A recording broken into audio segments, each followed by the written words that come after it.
What's up, everybody? Welcome. It's Friday. It's the Nerd Den. How's everybody doing? Happy Friday. Happy September 1st. Yay! Happy soon to be a long weekend for some of us. That's true. I know. I'm going off into the wilderness this weekend. Well, I found out today that my boss is taking Tuesday off. Uh-huh. So technically, I have a 4-day weekend coming up. Because you're not going to show up. No, I'll be there. I just won't be working all really right. hard. So Yes. whatever you do, don't tell him I said that. I'm going I'll totally tell him. He watches the show.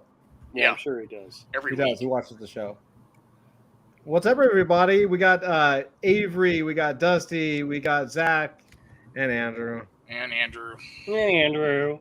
The only reason anybody comes. It's true. How was your? That's week? what she said. How was Ever your week? in your How was life. your week?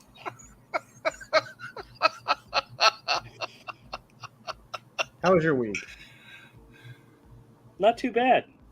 Yeah. It's all right. I was going to tell you guys how I utterly and totally completely screwed up this weekend. But Do tell. yeah. Well, I'll let Tell everybody your else say how their airport week story. was. That's better. I don't know what this story is, but your airport story is better. Didn't I tell the airport story last time? Not on air. Did he tell it on air? I don't remember. I told it to Todd after the show, and then Yes. I told it on air on my show on Saturday, so I can Yes. retell the story. Oh yeah, this is a much more important stream.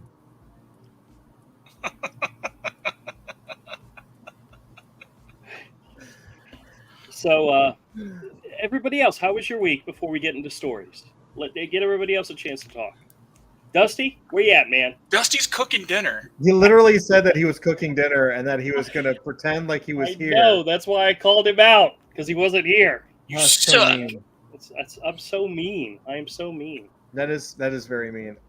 My week was pretty good. We've been doing a lot of relaxing here in adult fantasy world is basically research and development. So taking it easy, but doing a lot of research. Had some calls. We've got some potential partnerships that we're working on. So I had some calls today about that. Yeah, we're just getting ready for the next phase. Yeah,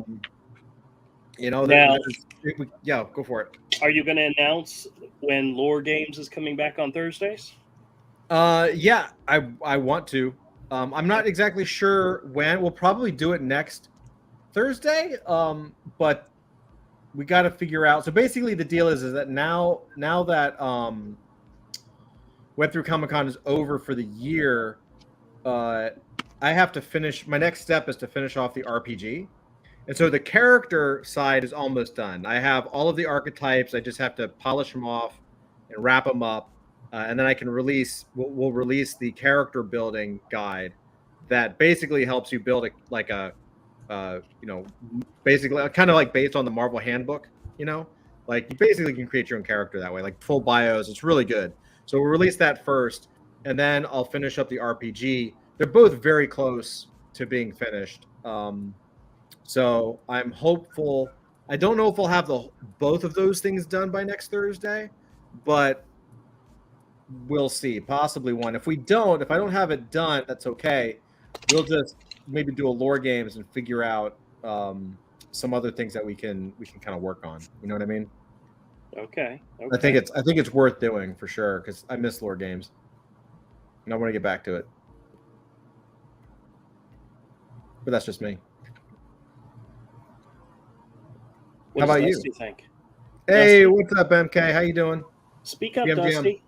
We want to hear from you, man. Tell us what you really keep feel. throwing Dusty under a bus, Andrew. Like, Why He's for not- you do that to Dusty? He's not here to kick me, so But Todd can.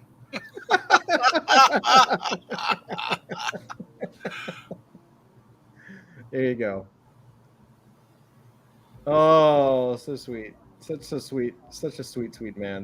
That Andrew Charp. Chirp, chirp, chirp, chirp. Dusty's my favorite. I I don't even remember that other guy's name. The guy who never shows up. Ramel? Well, him too, but the other guy. What are we talking about? Flint. Flint. Flint. Oh well, yeah. Well, that's because he's pure. He's pure. He's purely on the on War Games. Well, like I said, I missed it. Ramel says my Surface Pro battery is dead. We'll try again in another 15 minutes. Does he not have a computer? I don't know. Oh, poor man. Dusty Carrot says that Dusty said he has news tonight. Oh, Dusty has. Dusty news. said he has news tonight. I have no idea what that is. We'll have to ask Hopefully, him. he's moving from California to Georgia or Florida or Texas. He might be pregnant. Oh, Yeah. God damn it, Avery! What did you do? I pull out games week. Oh, what's this, Avery? We should share Avery's screen. Let's see. Hold on. I have a camera kind of set up. Ooh. Oh, you got your Salamandroid stuff. All right. Yeah. My Cyber Frog. This is the vinyl figure that came with the book. Very nice. Very nice. It came with Salamandroid Death Sting, Cyber Frog Heartsick Horror, and the main Cyber Frog book, Wrecked Planet. Those look great. Yeah, dude. Look at this chromium cover. This is the first time I've flipped through these, dude, since I got them. I just haven't had a chance to sit down with them. Holy crap, that's a thick boy. Look at that. Wow. He made it super thick, but it doesn't have the fluting this time Yeah, good. for people to freak out about. MK says Preggers sounds legit. Carrot says, what's a Salamandroid? Oh, Salamandroid. Salamandroid is a giant lizard creature. He's a Avery, can you turn it sideways? I can't turn it. Turn your hand. There you go. That's it. Perfect. That's a Salamandroid. I can't turn the camera Yeah, I know. That's okay. because That was I don't great. I don't have it properly set up. This is very last minute. I didn't get the So- chance to do it. So Salamandroid is basically All Caps Comics is an independent publisher by this guy by the name of Ethan Van Sciver, who's kind of a legend. Like he's been around forever. Used to do X-Men and things like that, and he kind of Flash. went off on his own and started to do his own books because the mainstream comic industry is kind of not where it's at anymore. Oh my gosh. And there's he's an just Ash killing it, man. He's producing a ton of books. And there's an ash can of some. I think this is old stuff from the original. Yeah. Oh, that's awesome. I'm a little jealous, dude. I didn't get this campaign, so I don't have any access to this stuff. Well, he This sells is, his this extras. is recolored old stuff. Cool. He sells his extras on his eBay store, so you might be Yeah. able to get some of it. No guarantee you're going to get all of it, but Yeah. I tend to wait until they do like. Well, that book looks great though.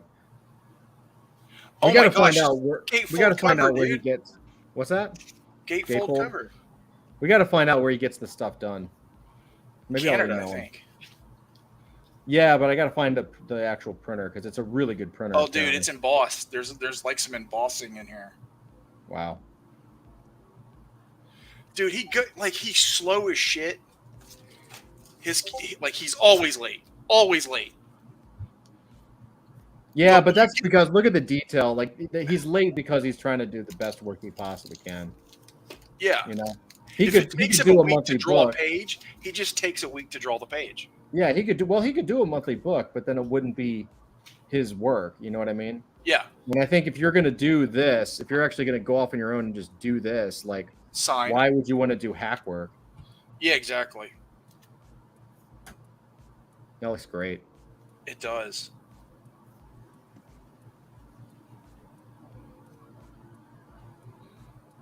Wow. Lot The of J. lots of- Lee chromium cover. Yeah, the J. Lee covers effing dope. Dude, that looks so awesome. Yeah, there's nothing beats a real chromium cover. And he had to find people to rediscover the process. Really? Yeah, when he wanted it was really hard. So he had to find people to basically who were willing to like rediscover it. Mm.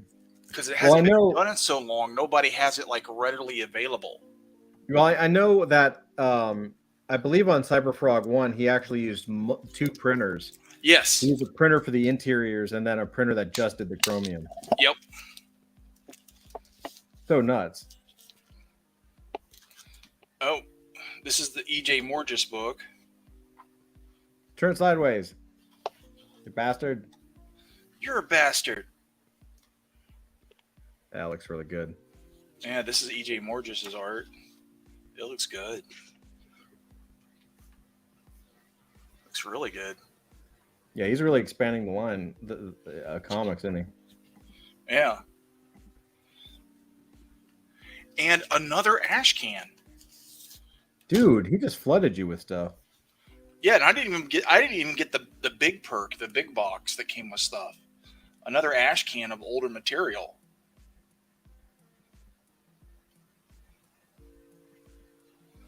I think all this was like $50. This was like the $50 tier. Wow, that's pretty awesome.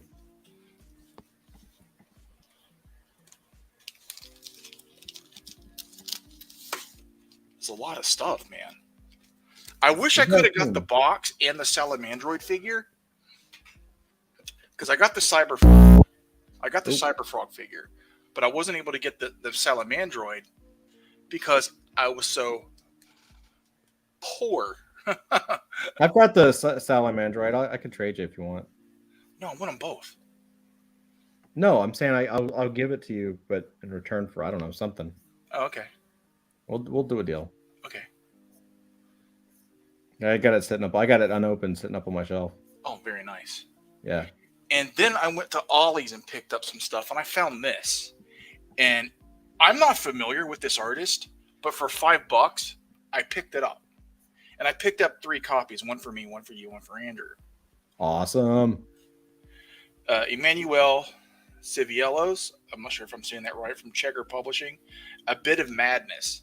This is a fully painted, like European style trade. Wow. Oh, you And know, I love stuff like that. That's awesome. Yeah, that stuff is incredible. It's pretty dope. It's large. Wow, look at that. It's a large format. Now, that's not one where they shrunk the interior pages in order to fit in a comic book size page? No, this thing's bigger than a regular comic. Oh, okay. This is like 9x12 or something like that. Because they do that a lot with the European comics. So that there's like a white border around the inside of them. Mm-hmm. Yeah. That's cool. That's cool. This is a really good looking book. Like, here's a standard comic.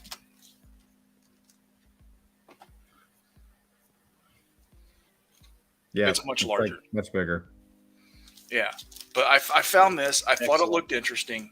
So for $4.99, I picked up 3 copies. Carrot says, oh yeah, you flipped it. Carrot says, is that a horror or a fantasy or what is it? It looks like a fantasy, a dark fantasy. Very creepy, but looks like there's like lots of elves and ogres and stuff. Hmm. It looks pretty cool. And little trolls, and it's pretty cool looking. So for $6, I figured $5, I'd give it a shot. Look at that, it's dope. Wow. For $5, I'd give it a shot. If it sucked, I won't look for any more. But if it's good, I found something new. Mm-hmm.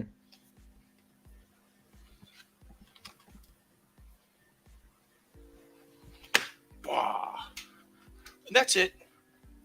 Good haul, bro. Yeah, and I've got more books that have come in. I just don't want to be like, oh, this came in, and this came in, and this came in. I don't, for like 20 minutes, just be like, oh yeah, and like I'll show some more books that have come in fairly recently next week. All right. Awesome, What's up, man. Dusty? Heyo. Hey, Dusty. Andrew was throwing you under a bus constantly for like the last 20 minutes. Yeah, horrible. He's a bad person. You know, what can you He's a bad person. I mean, I wasn't doing it horribly, but it was happening. Mm. Yeah, Carrot. The art's good. Sometimes I'm not really that much into fantasy, but when I see something that the art looks that good, I'll give it a shot. Yeah, it's good to experiment with stuff. I'm here. I'm just eating, so I'm gonna turn my camera off. Like, a minute. you know, I do like some like stuff like Conan. I like. Oh man, there's a Snipe.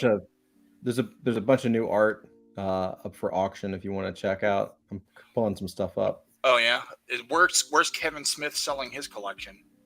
Oh yeah, I read that article. I'd be interested to see what he's got. Oh, he's Because he selling his says- comic collection. Yes. His art collection. Oh, Yep. dude, I bet it's bananas. I bet his collection's insane because like he's probably bought into a lot of it early, and he was probably gifted a lot of stuff. Well, in the article I read, it said it was included pieces of art of books he'd worked on. Mm-hmm. And if you think about some of the books he's worked on, like the Daredevil, Yeah, the Joe Quesada run, I mean, Yeah. any of those pages are going to be gorgeous. yeah. So Well, here you want to see some? You want to see some stuff? sure. Let's see what we got. Yeah. Oh, and he's doing it. It's not through Heritage; it's through somebody else, somebody I've Okay. never heard of. Okay. Do you have any more books come in, Andrew? I've got 20 of them sitting right next to me. Okay, cool. Oh, all right. We'll do that next then. So we always start Comics Link is awesome. They always start in alphabetical order, so that means Andrew always gets his dream first with Art Adams. And there's always a long shot page for sale. Really? Oh wow, those are nice. I never knew that. I never knew they did that. Yeah. Did Art Adams ever suck when he got in the comics? Did he like lots of people like they're not that good when they first get in, but they very quickly find within 5 years they've found their style and typically Yeah, he never really sucked. He Yeah. has been rushed in issues that have sucked. If you've ever read, you know how he did the second Excalibur special edition, and you can see in the later pages that they were rushing him to get it done because they stunk. They were bad. Huh. And it was obvious it was a rush job because it started out strong, but it ended not good. His pages were not good at all. Up close, it's so different, right? Yeah, it looks different than I remember it as a teenager, but it's still really good. And his stuff now is like I memory hole it to where in my imagination, my memory, this looks as good as the stuff he does now. Yeah, right. But it's really not because It's not, but it's still great. Oh It's yeah, still it's absolutely fantastic. And this is him now. Yeah. Look at that. Look how And tight that's that a is. simple one for him now. Yeah, this is simple. And this is That's like a minimal. convention sketch almost. Yeah. Just like look how gorgeous that is. Speaking of Art Adams, I got 2 CGC slabbed books this week. Mm-hmm. 2 books that I'm going to put ridiculous prices on because if they don't sell, I get to keep them. Mm-hmm. And I'll show those with you later when we get to it. Okay, so this is Uncanny X-Men number 214 cover preliminary. Look at that. Oh, wow. How'd you like that for a? That's freaking awesome, man. It is gorgeous. So dope. Look at that. Look how good that looks. That's his preliminary sketch. Get that. It almost looks like the final, just not inked. Yeah. From what This I is- remember of the cover, Yeah. Minimum bid right now is three grand. So it's a little over like 2 ETH, I guess. Or about an ETH and a half. Look how good that looks.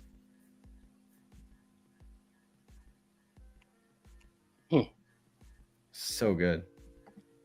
This is Art Adams X-Men Annual number 9, page 30. Look at this. The book that made me want to draw comics. Was it this book? X-Men Annual number 9. That was the one. Yeah, look how good that is. It's just so busy, but it works. Yeah. Hello, Moto. Oh, Oh, look at that Wolverine in there. my phone was ringing. It was somebody in the house calling my number. Uh-huh. Most likely it means my wife was trying to find her cell phone. Oh. Because after 10 seconds, it forwards to me. So many people these days forget to draw Wolverine all hairy. Yeah, right? It's like he's a hairy little dude. Yeah, look at that. Look at how good that drawing is. So good.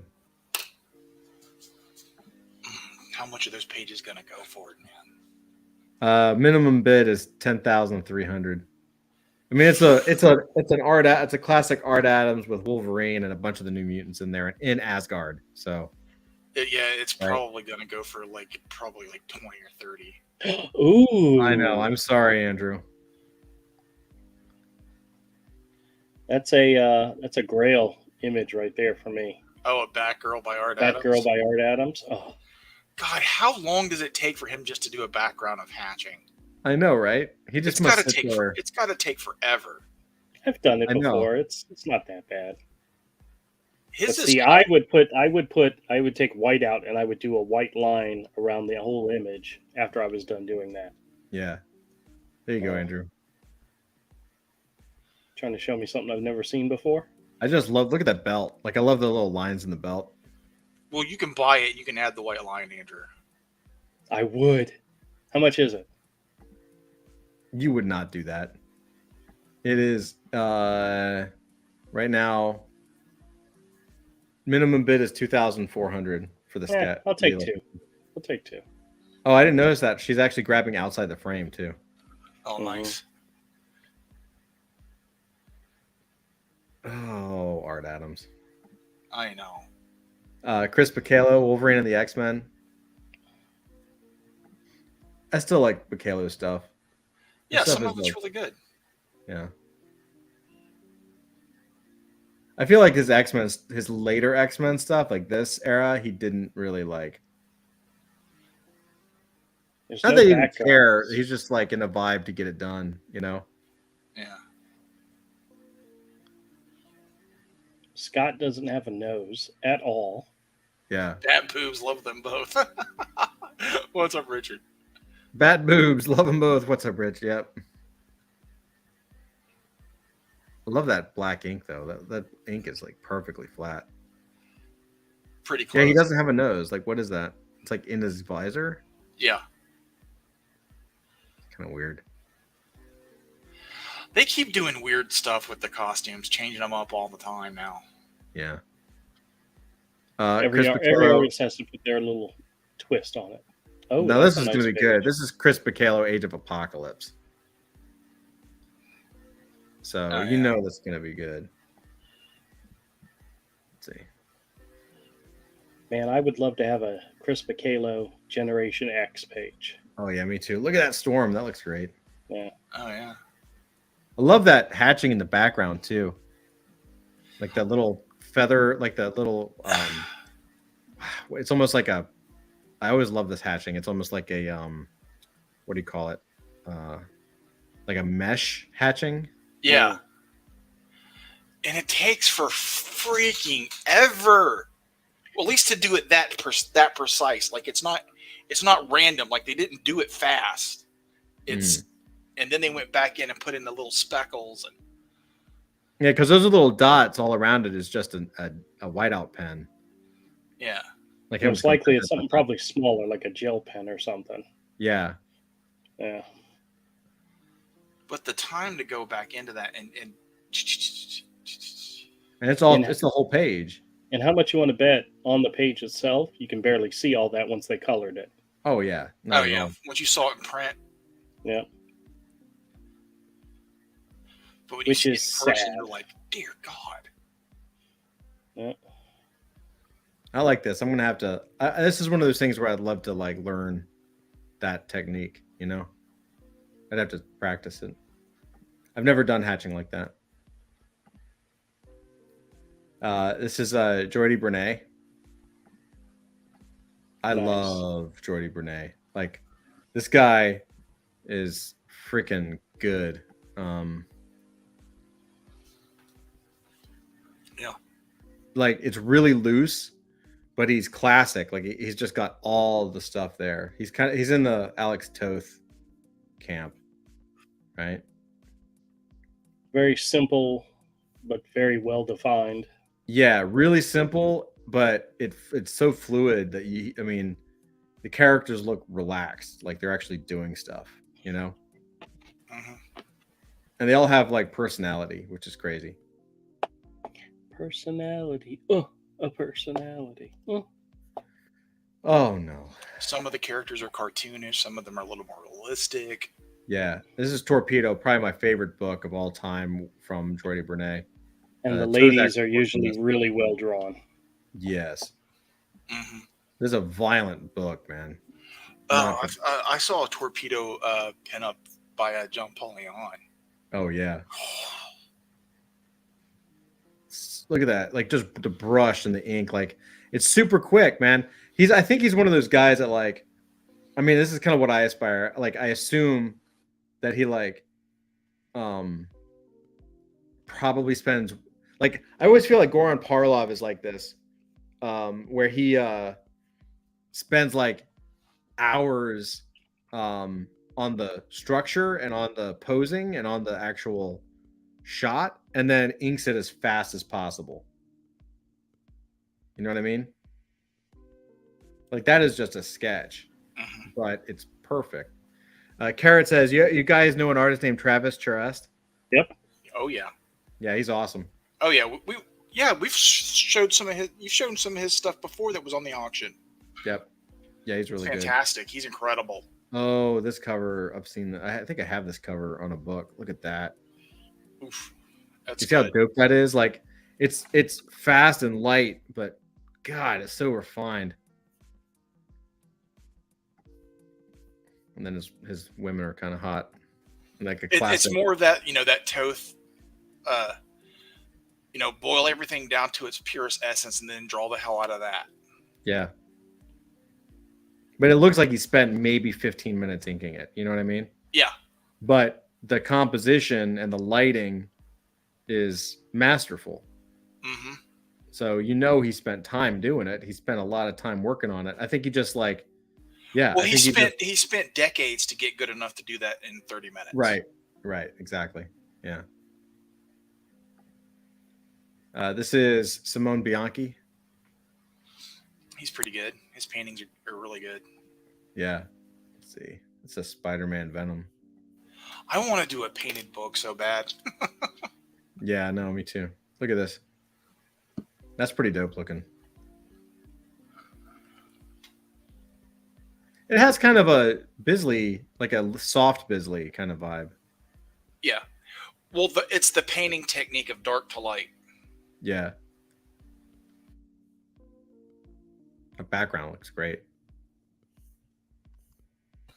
And he leaves parts of his underpainting poking through in places.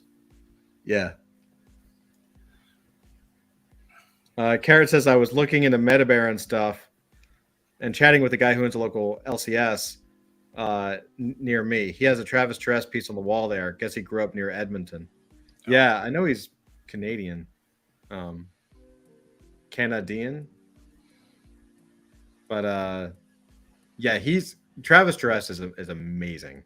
Oh yeah, he's bonkers. You should check out my favorite of all time of his is probably X-Men Wildcats. His art was really good for that. When do X-Men Wildcats was Wolverine? X-Men Wildcats was Adam Hughes. Adam Hughes. What was the Wolverine? It was the Wolverine Zealot. What was that book? He painted the whole thing. Andrew. I am utterly blanking. No, there was something that he. Yeah. Google it. Yeah, I'm gonna Google it right now because it's X-Men Wildcats. Pretty sure. Let's see. I know there's the Adam Hughes book. Yeah. Google. Travis Charest, Wolverine image.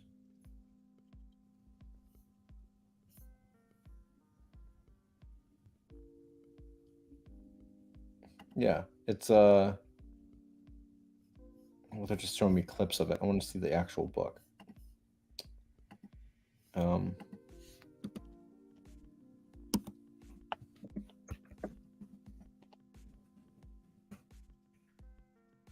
Thought he said he did something with Wildcats. Yeah, he drew Wildcats for a while. Yeah, Wildcats, X-Men, Golden Age. Okay. Hold on. Hold on. I'm going to find this. You better. Your cred depends on it. Your nerd cred depends on it.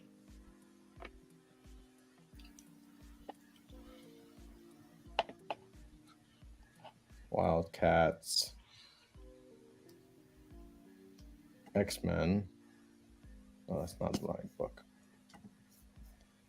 Oh, come on.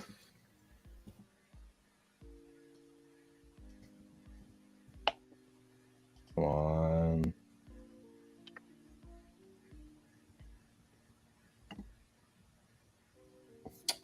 They don't have it on. They've got to have it on here.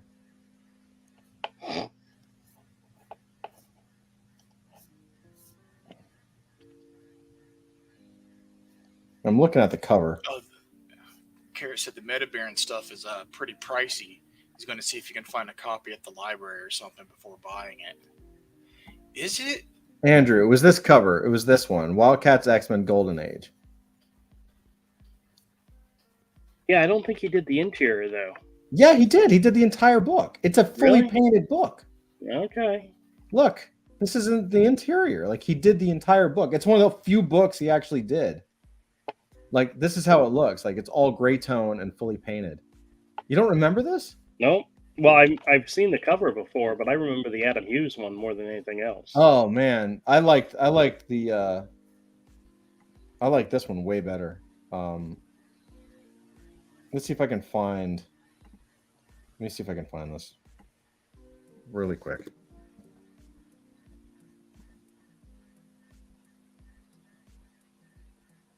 Oh yeah, they don't have it on this site that I usually use for Travis Trest.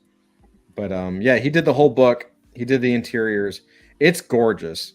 You can see a bunch of the pages if you Google it. They've got a lot of them. It's a big fat book too. It's really good. Totally worth picking up if you can find it. This is Nick Bradshaw. So I like Nick Bradshaw stuff. Well, he's a really good Art Adams clone. Yeah, well, he can do Art Adams, but he can do it on a monthly schedule. Yes. Yeah. That's the reason I don't mind it. I don't know if he's a clone. I mean, he's definitely inspired by Art Adams, but you don't think Sometimes he has he out Art Adams. Huh? Sometimes he out Art Adams by getting it done on a monthly book. By being two Art Adams? Yeah. Hey, Carrot, I did find some used copies of Weapons of the Metabarons for like or one of the Metabaron book that has Travis Charest stuff on Amazon used for like $10. I don't particularly like his Wolverine. Bradshaw. Yeah. Yeah, it's a little. I mean, he at least draws them good. Like, No, I short and just don't think stocky. Yeah, short, stocky dude. Yeah, well. Yeah. Art Adams draws a very definitive Wolverine. Yes. I mean, Bradshaw is not Art Adams, but again, he's got a mountain of work, and it's actually pretty darn good considering he does this on a monthly schedule. He did a monthly book for quite a while. Yeah. Now I think he just really does covers, to be honest with you. Well, yeah, it probably pays him just as much, or if not more. Like, why would you? Oh yeah. Hurt yourself. I got a couple of Nick Bradshaw samples here. This is pretty cool. Yeah, he draws people stockier than Art Adams does a little bit. Yeah. But he has the same type of line work that Art Adams does. Hmm. Yeah. So, yeah. And a lot of similar posing and composition. Yeah. Yeah, Meta Barons is great, Carrots. I think I have it somewhere. I don't know if I have Meta Barons actually. But, let's see. This is a bunch of John Buscema stuff. Look at this. Nothing wrong with that.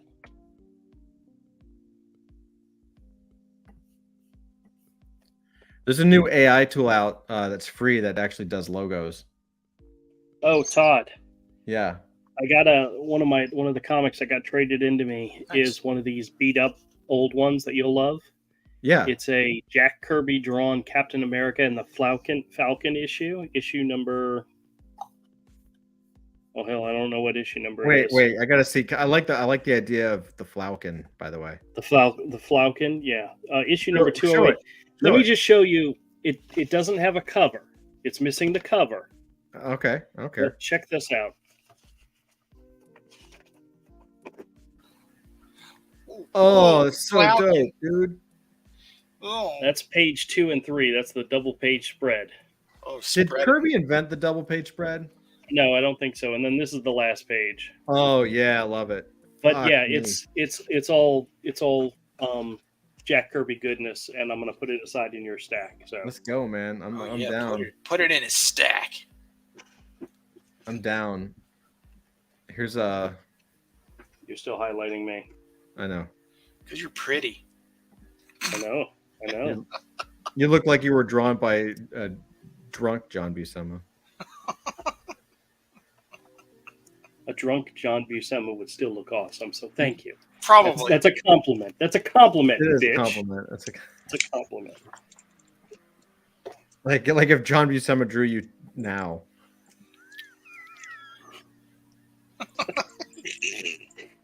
John Buscema's dead.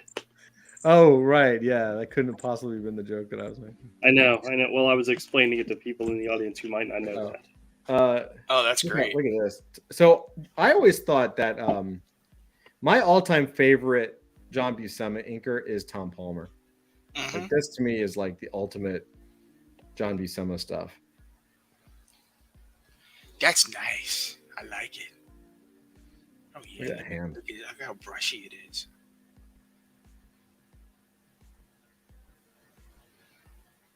Boobs. Boobs.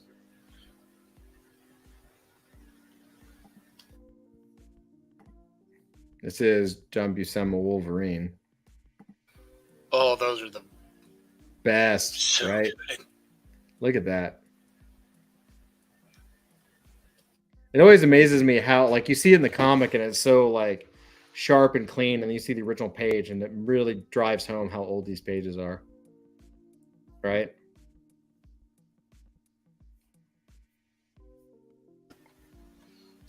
Look at that. John Buscema was amazing. Yeah, it was. Look at that. Who inked those those pages? Did he This ink is, those? I believe, Bill Sienkiewicz. Nice. Yeah, I'm almost positive.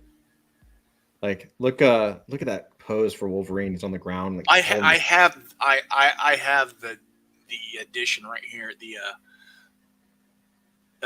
essentials, like right beside me. Yeah. So good. This would scare the hell out of me to ink.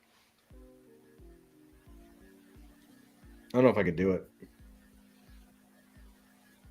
Don't be a wuss. I know. Oh, Al Williamson inked that. Oh yeah.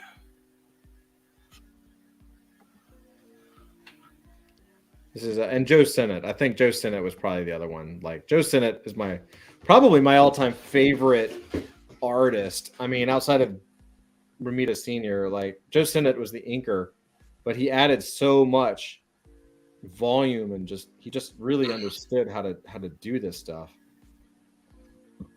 Like, look how you see how like heavy everything looks. Like, it looks like it has weight, right?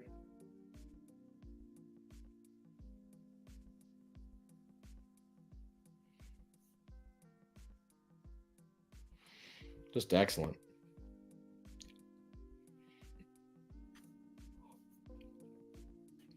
So good.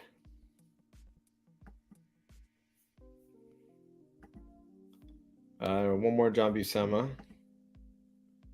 This is from Fantastic Four. This is inked on the page, so the letters are inked on the page, so it's going to be better. Oh my goodness.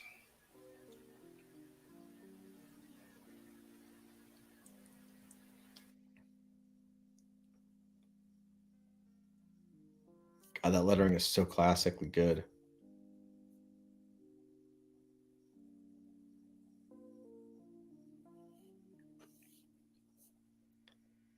You don't see this anymore, like where they break up the word onto 2 lines, Oh yeah. right? Like marriage. Yep.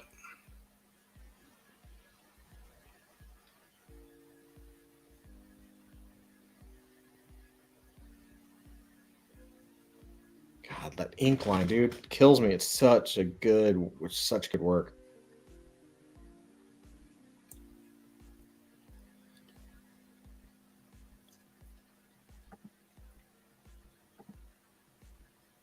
John Byrne. Oh, it's a good John Byrne too, man. Oof. Oh, look at that tone. Is that zip tone or is that duotone board? Duotone board. Look, the whole thing is duotone. Oh my god. He You can't did that- find that stuff he did- anymore. He did that a lot in this particular series. Yeah, look at that logo. I think he was doing his own inks on that one. He was writing, drawing it, and inking it, I think. I wish Wow. that duotone board somebody still made it. Yeah, I know. It's really interesting. I never got a chance to play with it. No, me neither, because it by the time I knew what it was gone. Yeah. And some people occasionally you could find somebody who had some, but to also find the activators, the chemicals that you use as the activator, was forget about it. Dude, I would love to own an Atari Force page. I know. Atari Force, dude. I love Jose Luis Garcia Lopez, and an Atari Force is just the best. It's just so good. And There was that one art dealer in New York that had a couple of pages of Atari Force, but the word balloons were missing. There were stains on the page. Yeah. It was like, if it was complete, I would have really tried to buy one. Yeah. But Look how gorgeous this is. Just so And good.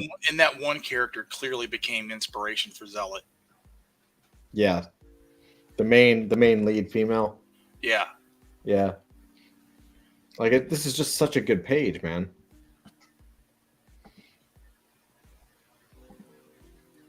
So this is James Heron. That dude's good, dude. His stuff's wacky, but it's He's great. really good. He's really Mhm. good. Like this foot, like I'll zoom in so you can see it. So it's some kind of monster zombie, right? Yeah. Yep. And he's just It's a all- painter.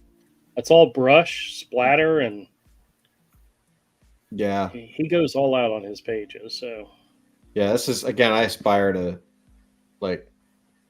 not get to this level. Be a little more loose with that shit. It's so good. Weird, but good, you know? if you see some of the other stuff he's done, it almost looks like Mad Magazine, Yeah. Cracked or one of those. But he takes that style and he does so much more with it, So I've got this page in my Essentials collection. Mhm. This is Jack Kirby and Joe Sinnott. And Joe Sinnott was definitely the best Jack Kirby Inker. inker. Yeah.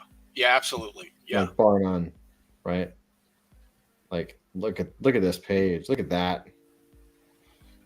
Look at how well the page and ink held up over time, too. Yeah, dude, he was a master.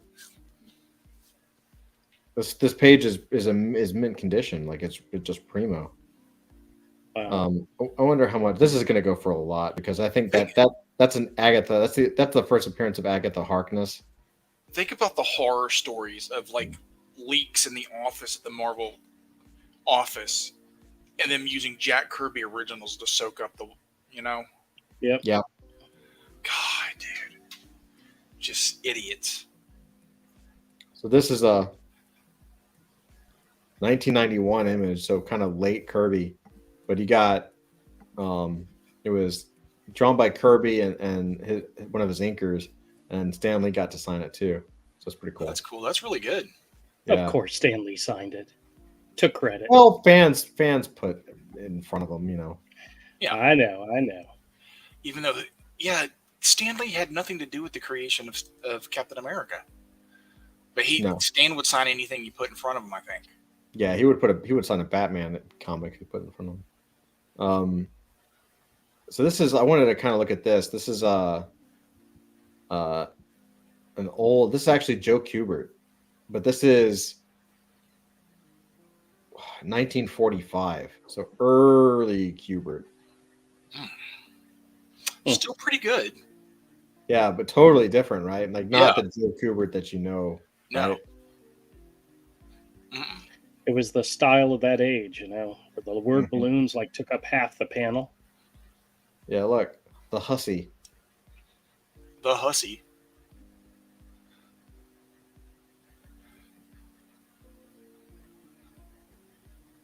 So cool.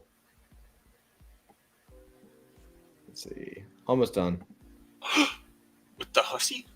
The hussy. This is later Joe Kubert. Hey, what's up, Spirit Quest? Hey, what's up, man? Hey, what's up, Kat?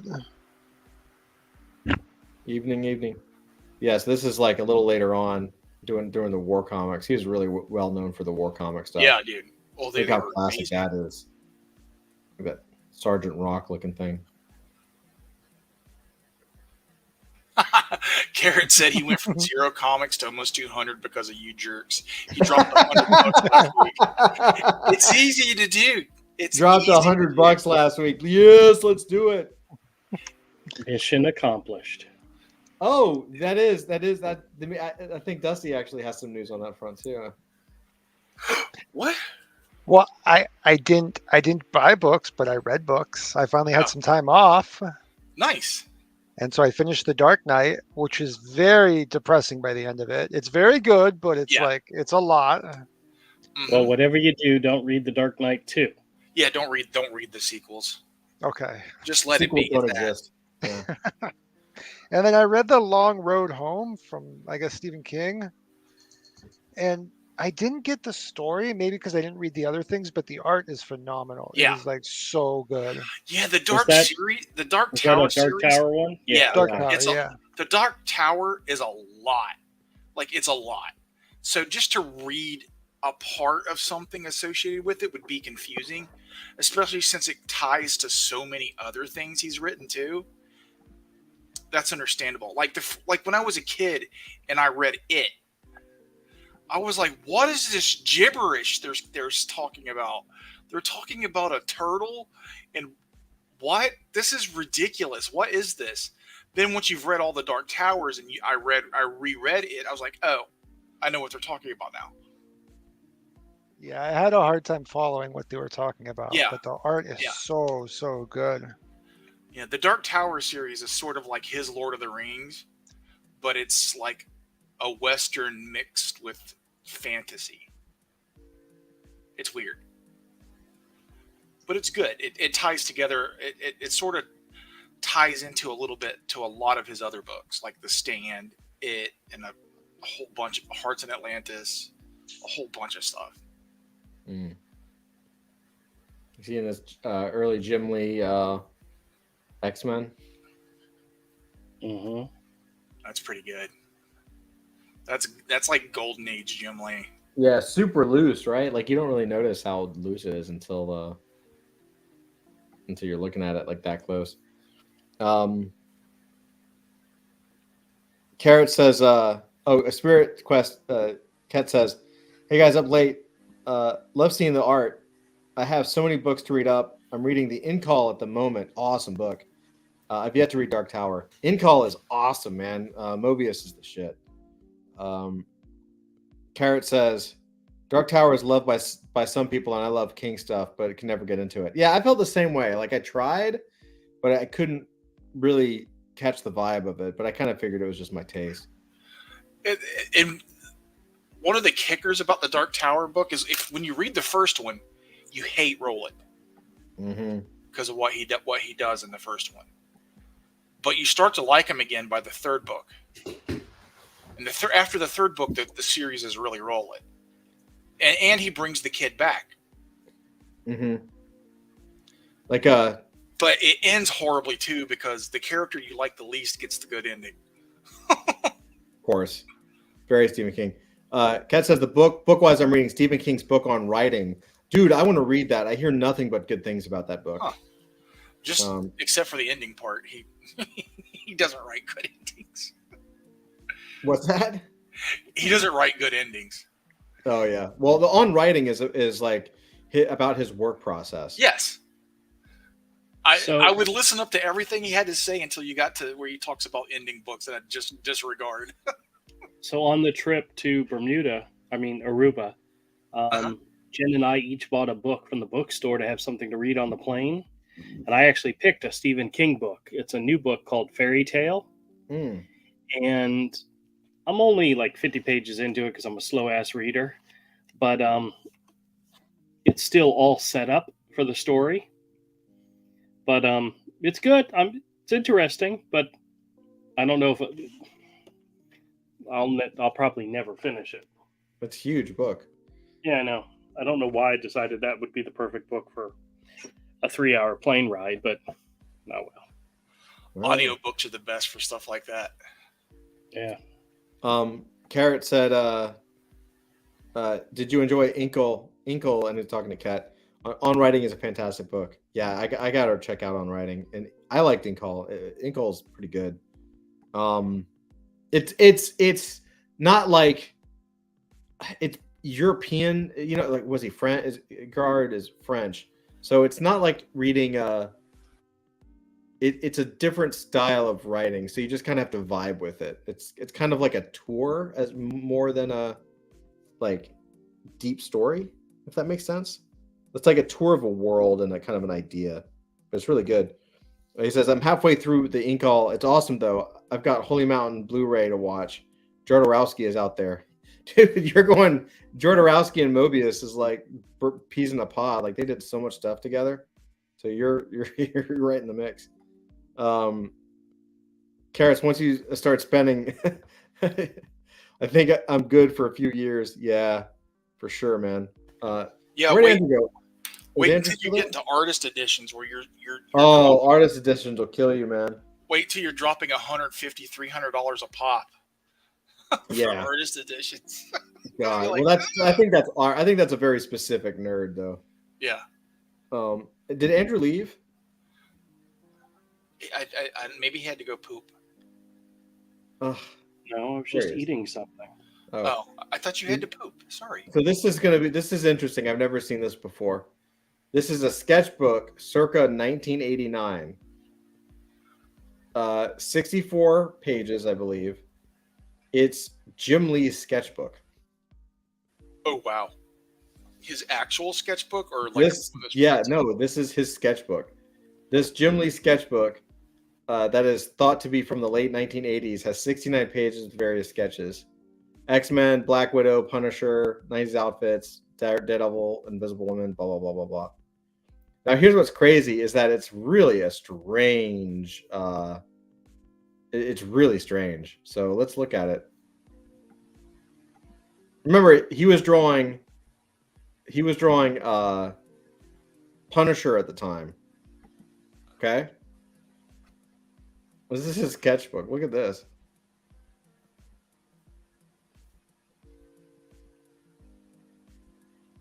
Oh, wow. Isn't that weird? Yep. Well, early on, man, his inkers were helping him out a lot. Yeah, like he's still learning how to draw hands and feet and arms. Right? Yep. He's experimenting with like cartoony beast over here. It's like looking at light and shadow on the Punisher.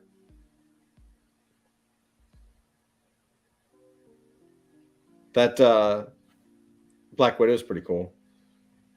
The shading on it's weird. Right? It's very high school-y, right? Yeah. The thing is, though, he wasn't long out of high school. No, if you look at if you look at the books, if you look at the book he was drawing when he was doing the sketchbook, it's like how did he? Well, I don't even understand. Yeah, his inkers in the editorial was pushing him in certain directions. Yeah, like inkers, Carl Potts, maybe. Like, holy cow! Because this is good, but no, man. Like, this is like he would do this in a sketchbook, and then he's doing like Punisher. You know, like that middle run of Punisher where it's just super dope.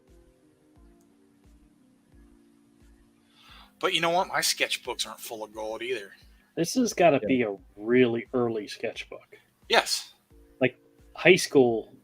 No, this is from when he was on Punisher. Well, they say this is my problem with it because they're saying it's thought to be from the late 1980s when he was on Punisher, but I'm like, I don't think so, man. Like, these are really early looking sketches. Yeah, man. it might be just before he got like this looks like pre-Alpha Flight to me. Yeah. Or like around Alpha Flight, maybe.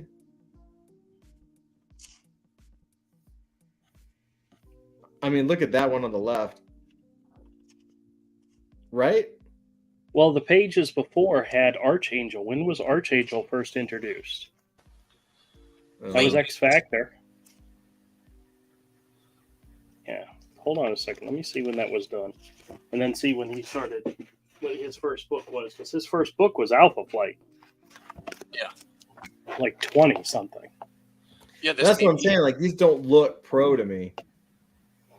Some of them are starting to look that way. Yeah, but this is not Punisher, is it? Like, this is not Punisher's era. No.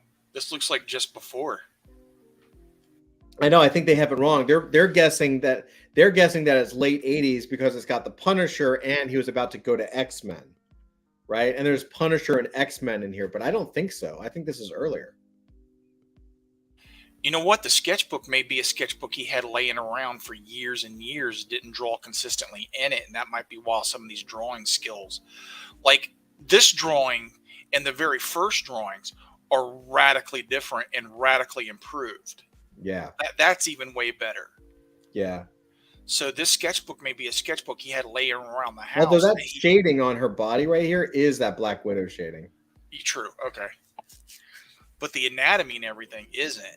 The sketchbook may be something that was laying around the house that he drew in occasionally over a period of years. It is funny though, like even in this like light sketch right here, like if you look at the way the hands are posed and the legs and the bends of the knee, like that is so Jim Lee, right? Yeah. Who would get? I mean, I love this only because like this is the stuff you never see. Like he, in our minds, like he was just always fucking good, right? Yeah. But this is a legitimately terrible drawing, so which is nice to see. Everybody used to suck. I know. That's how. Cool. That's the first step to get good at anything. Is first you have to suck out loud. That's right. And you have to not be afraid to suck. You have to own the suck. You do.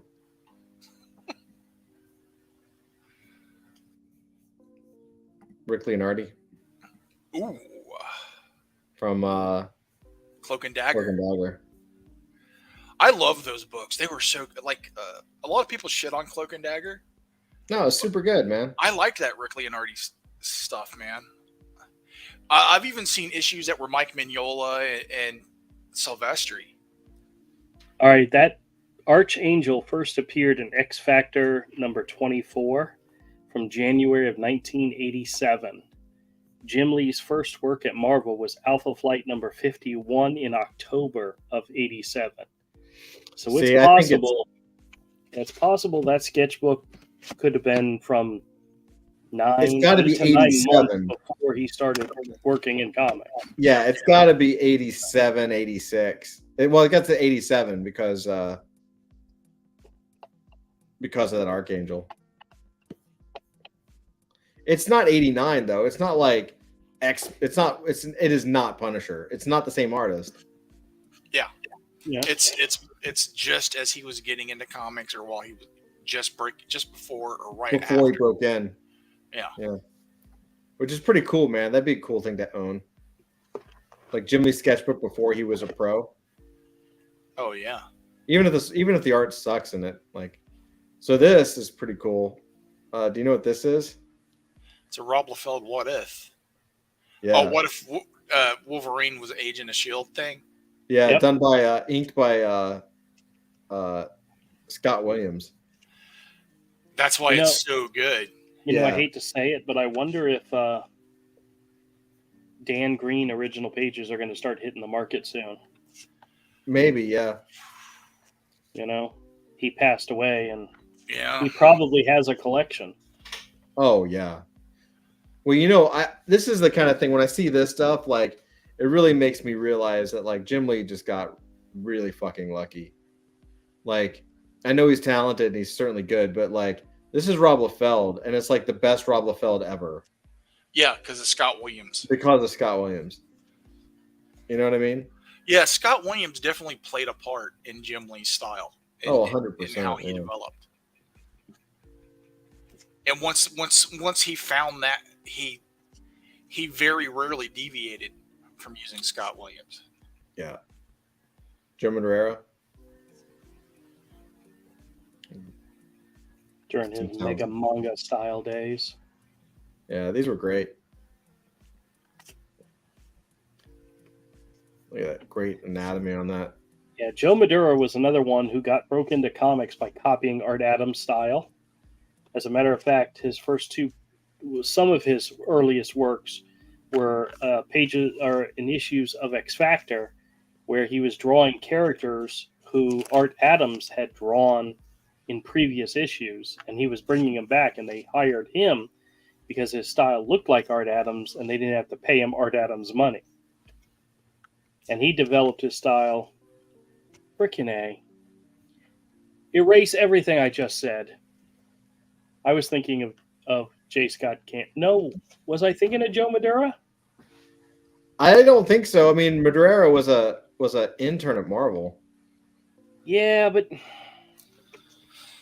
frickin' A, I think I just confused Joe Madureira with J. Scott Campbell. I think you did too. Yep. Guess what, guys? I think it's getting late for me. I'm going to bed. No, you can't know. leave. You got to show us your stuff, dude. Yeah, show us. Here, hold on. I only got a couple more. This is this guy Carlos Meglia only did a few things in comics, but he's so good. That's nuts. He did that one Superman graphic novel that was fantastic. He did. I believe he did. Didn't he do that Lobo? He did a Lobo book, I think. I can't remember. Look, it's just so good. It's crazy, but it's so good. He was an artist for Disney. He worked on the DuckTales movie. Oh. Because in the graphic novel that he did of Superman and Lois go into a parallel world. And on the diner that they go into, the symbol for the diner is one of the characters, the bad guy character from that DuckTales movie. Because you're a George Perez. Oh. Future Imperfect. Yep. He pops him in the nuts. Ooh. Look at that. Ooh. It's so good, man. Look at God. I think this was probably his best work. Definitely some of it. George is sorely missed. Yeah. So here's a page from Daredevil. But it's only like one panel because it's like half a page, but still. Look at that. That's Joe Quesada? Yeah. Yeah.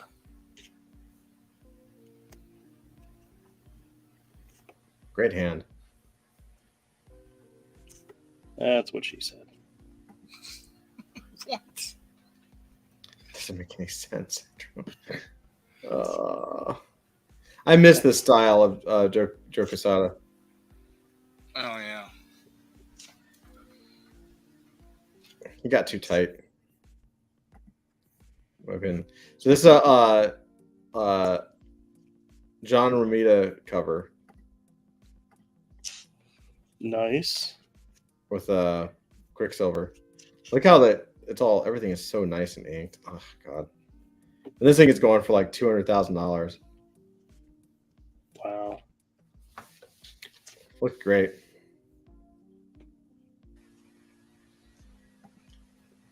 John Romita Spider-Man's pretty hard to beat. Yeah. Joe Shuster drawing Superman. That's a grail. Right? Shame it's in pencil. I know. Creator of Superman drawing Superman.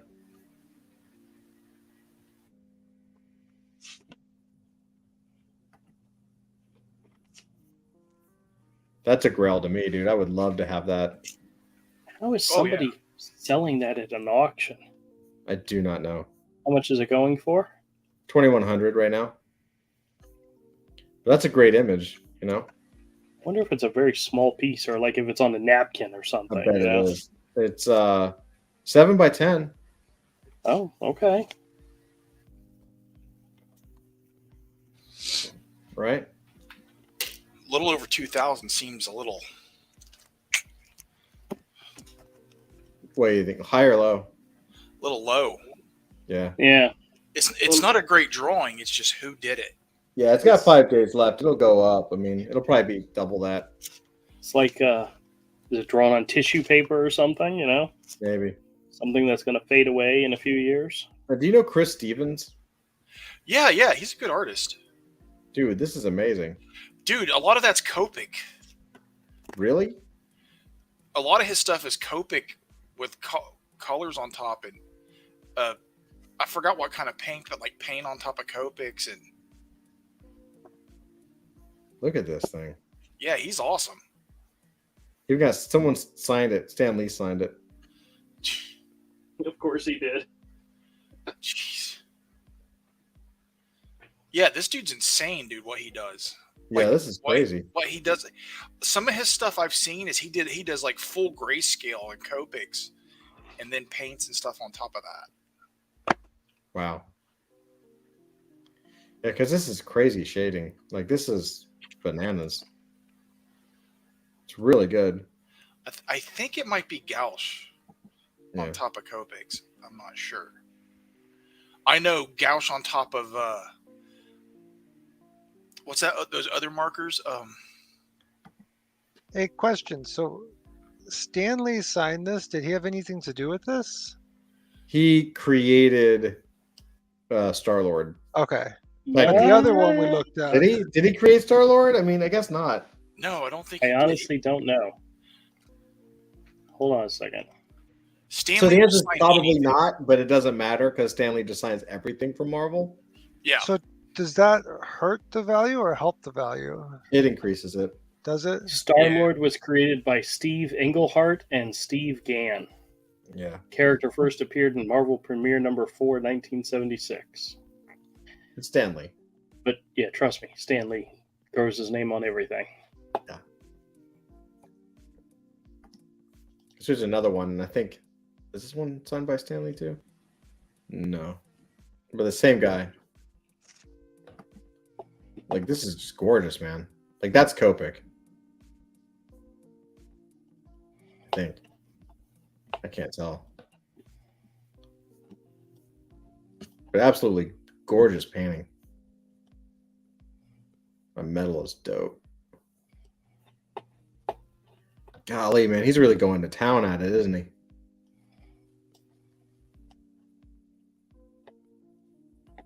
Wow, what a great painter.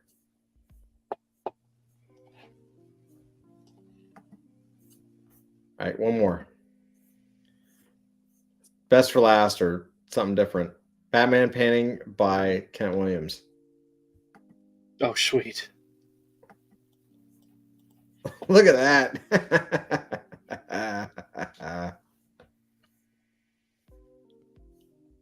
So crazy.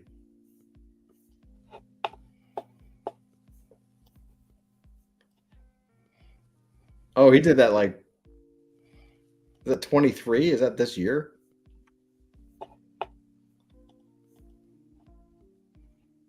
Well, this would be 2023, so possibly. Wow. Yeah, that's why he's giving him a little bit of a shot in the face, because he's probably overdone with comics, but look how cool that is.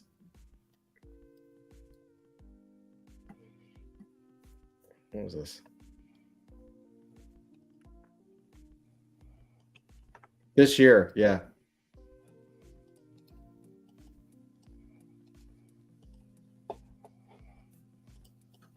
Wow. Epic, epic, epic. Oh, Esad Ribic. Ket says, I met one of the artists who did covers a lot around 10 years ago. Esad Ribic. He had a great, unique painting style. Yeah, Esad is phenomenal, man. That guy is another crazy talented dude. Yeah, that Havoc and Wolverine meltdown. Having a Wolverine meltdown is phenomenal. Yeah, him and John J. Muth. Ugh. Yeah, man. That book will live forever. That's a classic. Yeah. Andrew, you want to show some of your slab books? One of my biggest regrets is I was at a HeroCon one year, and I saw this guy who had a stack of Havoc and Wolverine Meltdown hardcovers. And I had just spent my last of my money. I was just like, oh, I love that book. And the guy was doing sketches in them for $50. It was Kent Williams. I didn't have any. I was out of money. I didn't have the $50. I was just, but I still talked to him and showed him my paintings and my portfolio. Oh yeah. Dude, he's so nice, dude. Yeah, he's a good guy. Dude, I fangirled so hard. I know. He was the only person I've ever really fanboyed on. We're like, I mean, we were in high school or college, and I walked up to him, and he's the only person I ever was just like, I was completely starstruck. Yeah, he wasn't even on the guest list for that show, for that HeroCon. Mm-hmm. He just showed up because John Van Fleet was there, and he lived kind of close by, and they were friends. Yeah. Oh, Andrew's getting something. Spirit Quest says, wow, I met Charlie Adlard at a con. Got him a sketch for me. He asked me what I wanted. I asked him to do a zombie Sark from Tron. Oh. Dude, yeah, that guy's crazy good. Yeah. And you asked him, I bet the drawing turned out great too, because that's like right up his alley. From the Walking Dead stuff.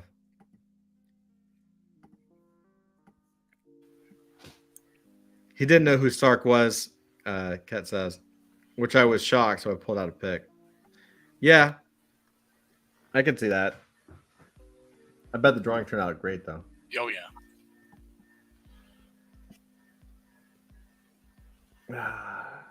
So, Dusty, what's the next book you're going to read, sir? Dark Knight. I read Dark Knight Returns. So and this one's Dark Knight. What is it? It's by Paul Dini and Eduardo Rizzo. Oh yeah. Yeah, I haven't read that. I think we talked about that a little bit. Yeah, Eduardo Rizzo is a master, and Paul Dini is the guy responsible for Batman the Animated Series plus ElfQuest. So Yeah, that's going to be a great book. Just flipping through it, the art is really nice. So I kind of can't wait to read this one. Yeah. It took me a really long time to read Dark Knight Returns. There's so much like dialogue, and there's a lot to it. Like I didn't want to miss anything, so I read it pretty slowly. It was a thick book. But he was also like making a statement. It was a statement book. You know what I mean? Yeah. Like it wasn't just it was really not about Batman, which is why it was such a good book. It was like, yeah, Batman is doing Batman things, and it definitely takes place in the world of Batman, but it's not really about Batman. Yeah. And I think that's a master stroke, you know? Yeah. Yeah. And it's pretty weird that there's like a lot of parallels with kind of how some things are today in the book, right? Like Yeah. the way that their media acts and different things in that book, you kind of see parallels today. Yeah. Yep. It's shocking. It really is.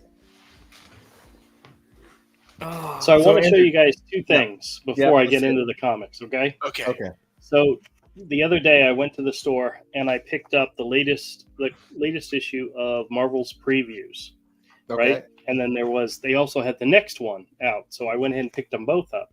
Okay. And in the Marvel previews from June, wait a minute, this is August. There was an advertisement for a book that Marvel was putting out where this was what the advertisement looked like. It said classified.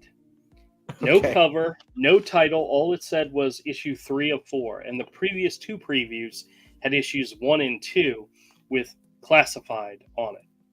They didn't give you any information whatsoever on this 4-issue limited series all the way through issue 3. And Does that make, stores- as a retailer, does that make you want to buy it? as a retailer, it scares the crap out of me because you don't Yeah. know what this is unless the retailers got information on what it was. Mhm. And when I tell you what it was, you'll go, well, yeah, of course, we heard about that. But this is how Marvel was soliciting it by having a black cover and saying classified, right? Mhm. So I'm looking at it going, I wonder what it is. I'm curious as to what it was. Guess what it was? Because in the next issue, the one that came out, issue 4, The actually Return of had Miss the Marvel. title. The Return of Miss Marvel. Oh god. Marvel was literally trying to keep it a secret. And as a retailer, that's stupid. Because Well, here's maybe the they thing. weren't trying to keep it a secret. They were like, well, maybe if we don't show you that it's Miss Marvel, more people will buy it. Maybe.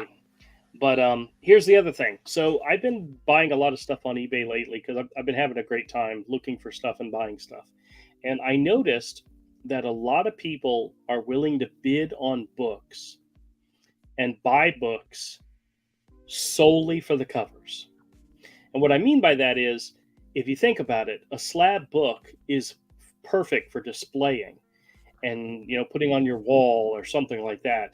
Mhm. But you're never going to open it up and read the inside. So it really doesn't matter what happens on the inside. It's all about the cover. Right. And I've been noticing that a lot of people are buying a lot of modern books just simply for the cover slabbed. Okay. And there's other books that come up that you're like, ooh, it's a great story. It's a first appearance of a character. It's got relevance. But a lot of people buy books simply because of the cover. So when I went to the store, I actually bought a few books last week, simply for the cover. And my thought was to get them slabbed and see how they do. Okay.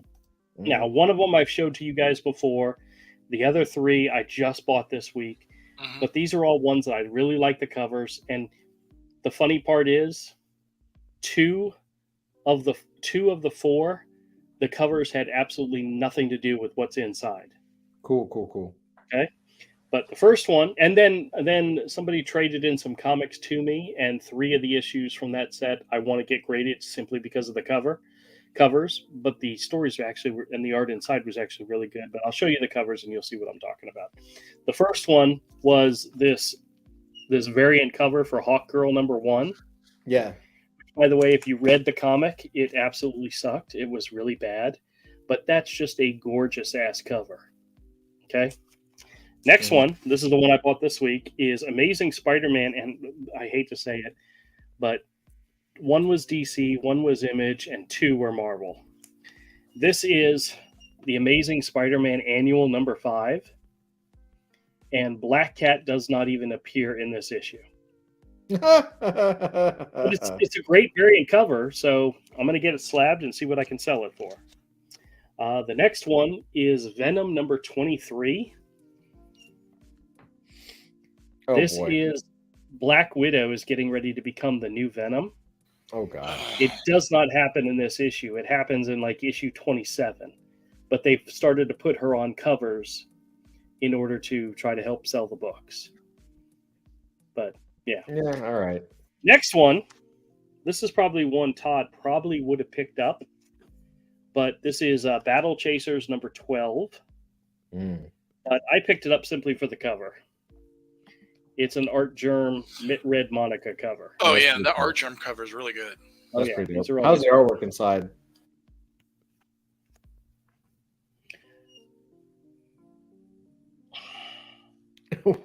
I read about half the book before I said I have no freaking clue what's going on and gave up.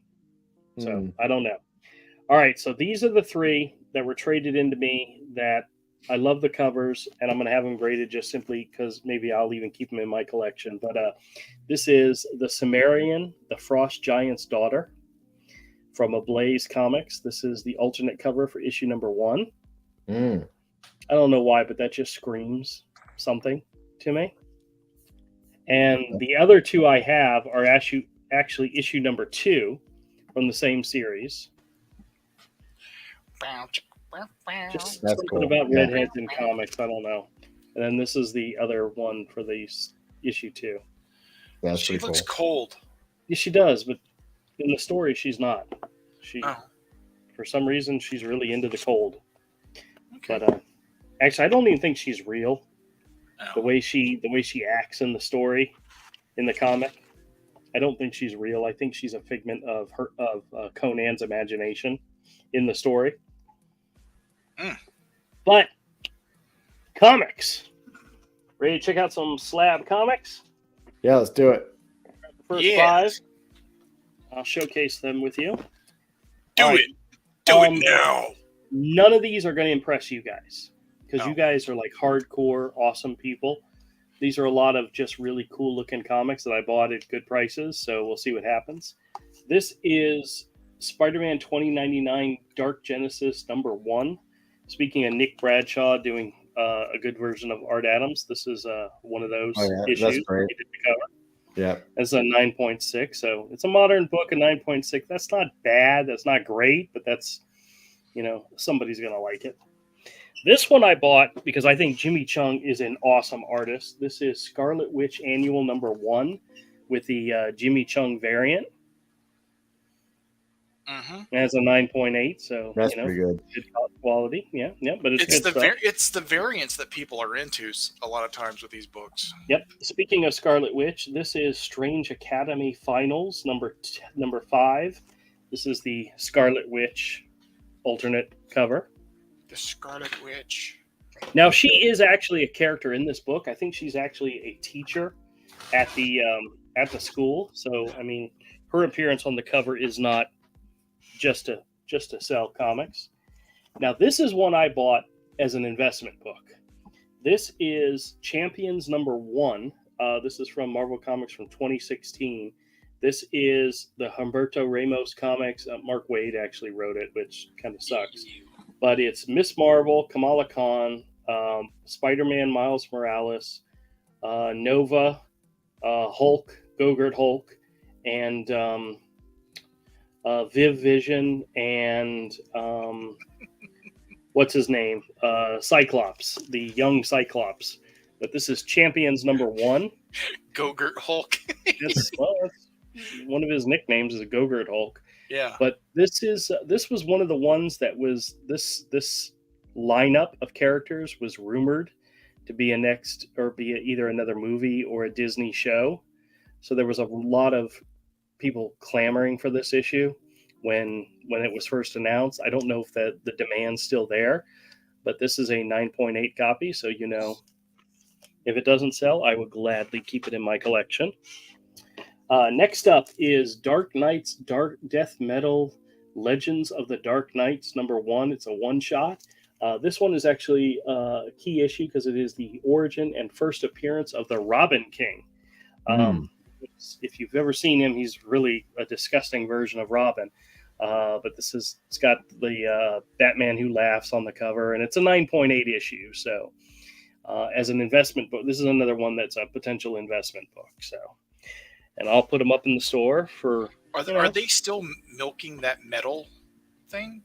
Oh, sure. The characters are all still around, so. I thought the first miniseries was fun. I bought it. It was fun. It was ridiculous, but entertaining. Yep. Next up, this is Donny Cates crossover. This is issue 3. This is the Spawn variant where Spawn appears on the cover.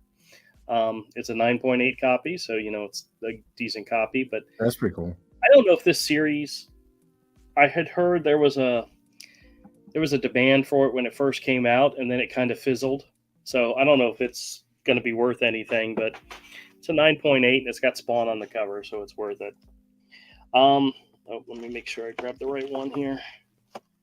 We got a couple of Star Wars. Here's another Strange Academy. This is Strange Academy Finals number 2. This is the alternate cover with Magic on the cover, who is also a teacher at the school. This is a 9.6 copy, but I really didn't care because it really looks awesome. So it's nice. Next up, hold on a second. Let me see if I can find issue 1 because I have issue 1 and issue number 2. Yeah, this is Future State, The Next Batman number 1. This is a 9.8 copy of this book. This was that's kind of a cool cover. I like that.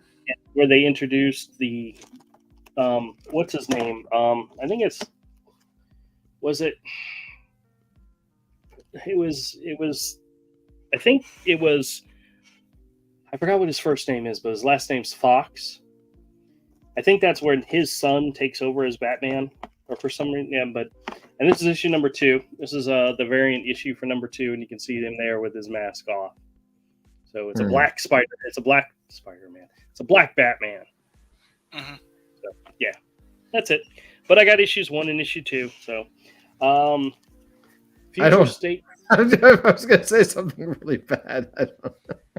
Future State Teen Titans number 1. This is actually the second printing. It's a 9.8 copy. This was the first appearance of the character Red X in DC continuity. He was a character that was introduced in the Teen Titans TV series, cartoon series, and this is his first appearance in the. So it's the second print. It's not worth as much, but I got a copy, so I'm cool with that. I have issue 2 here somewhere because I got issue. Oh, here it is. This is the issue 2. It's the alternate Dustin Nguyen cover featuring Red X. That's a cool cover. That's all right. Yep. Next up is I'm gonna save that for last. We've got Star Wars: The High Republic number 1. This was Marvel's more woke edition of Star Wars. So somebody out there might be interested in it. I really don't need to say any more about it, do I, Avery? No, Yeah. Good. Nope. Dark Horse Comics Star Wars Legacy number 13. So I would really cool cover. I would just like to point out that your buying habits of this have expanded dramatically in just a few short weeks. Yes, I know. I started out with 3 or 4 slab books in my store. How many do you have now? Counting the 5 I ordered tonight, probably about 120. Oh Jesus!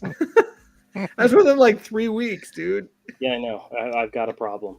Yeah, you do have a problem. Like he's buying stuff that he'll probably no one's gonna want that. But it's well, you know what's so funny? Nobody's gonna want it. You know what's so funny is that I built those. Remember how I built that display rack in the store, specifically to display CGC slab books. Mm-hmm. Well, I built a second one in the second window, so I have 2 windows with covered in books, and then the other 2 windows have them lined up in the front. The rack will hold 15 books, 9 in the front, 6 in the back. So the 2 racks that I have, plus the what goes in the front, will hold a total of 36 slab books. I need more places to display these because I'm going to screw myself because I can't showcase these. I can't show them off in order to sell them. Oops.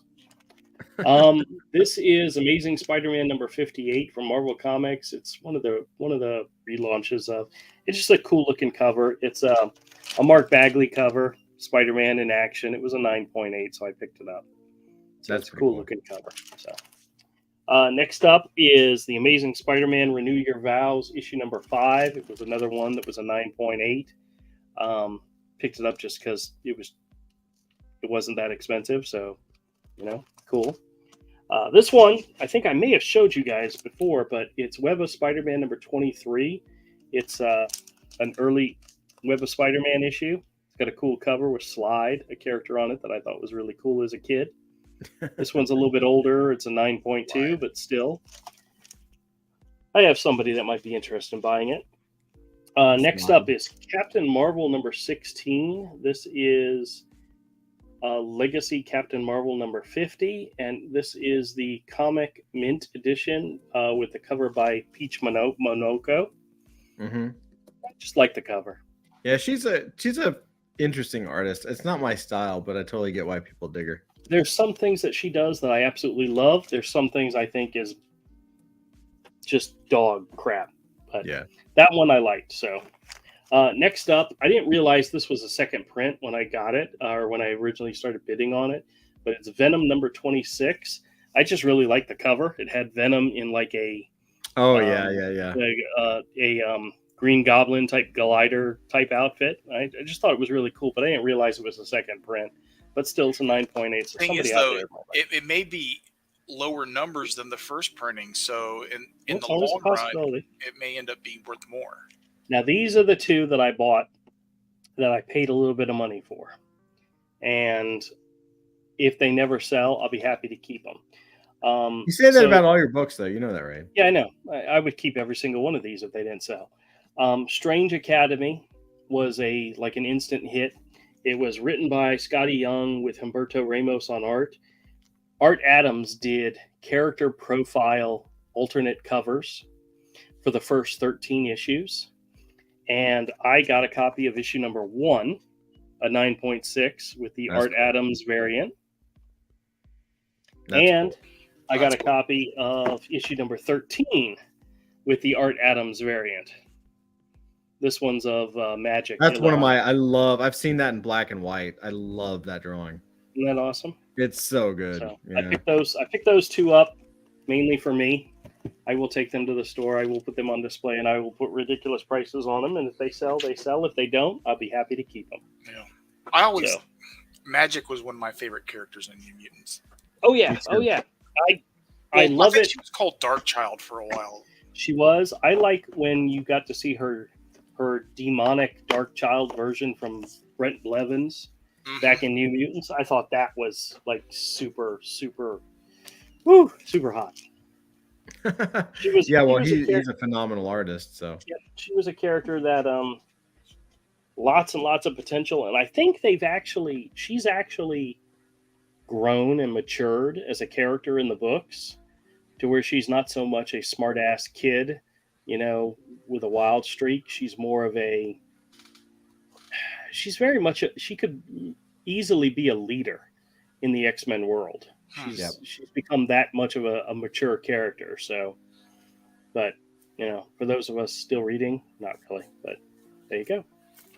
That's it. Those are my slab comics. 20 new comics coming to the store. What's so funny is in preparation for the storm coming through here, which, by the way, the only thing we lost power for about an hour, and that was it. That was all we got. That was the worst we got. Valdosta, just south of me, is still out of power in places. Oh, really? And Walmart and Publix are still shut down. Oh, wow. Nope. We only lost power for about an hour, and the crazy part is the sun was kind of shining at the time it happened. So there was a little bit of wind, and the rule was if you lost power at home, you had to come into the office if traveling on the road was safe. So after a half hour of the power being out, I packed up everything and drove into the office. By the time I got to the office, the power was back on. So I worked in the office for a few hours that day, and that was it. That was the extent of my my Hurricane Ideala, or I don't know how you say her name. But that was it. That was my experience with the hurricane.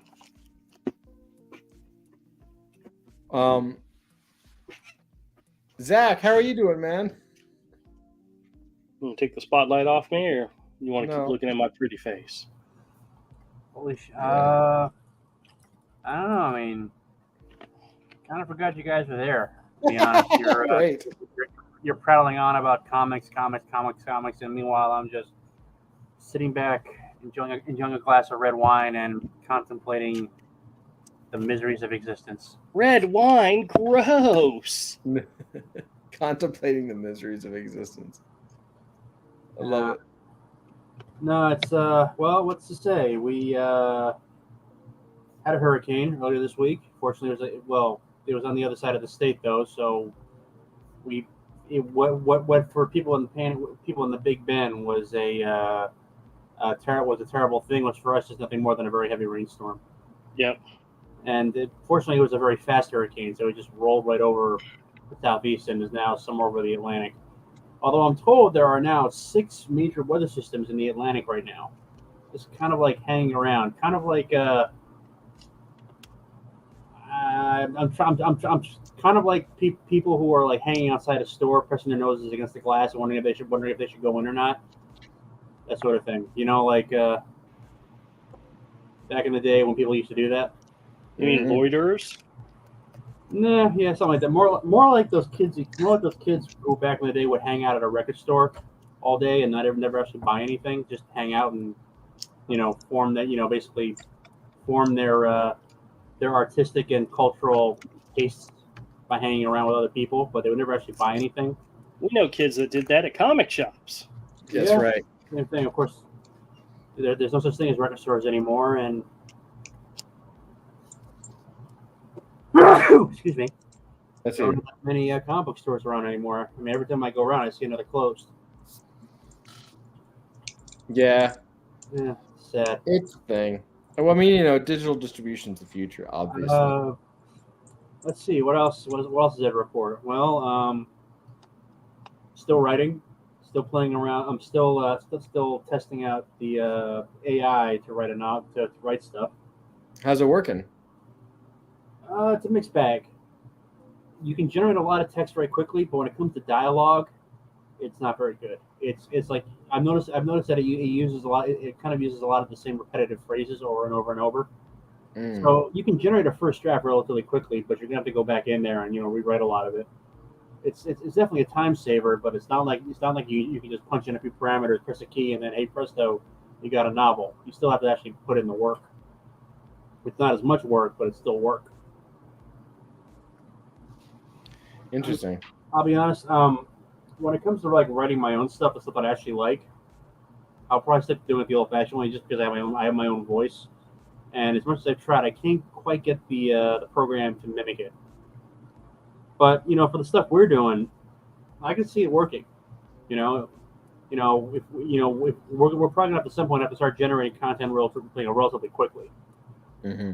And instead of just bringing in another writer, we can use AI, the AI writers, to generate at least first drafts. I mean, it'll take out about it'll cut the lead time by about a half to 2/3. I'm thinking, because what's going to be after that is just a lot of rewriting, but that's not as much work as like writing the whole thing from scratch.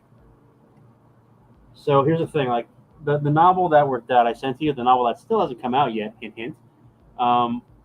Jeez. I just finished 7 months on a comic. Yeah. We're all tired. Suck it up, Buttercup. But I'm just kidding. I know you're burned out. I know. I appreciate you, sir.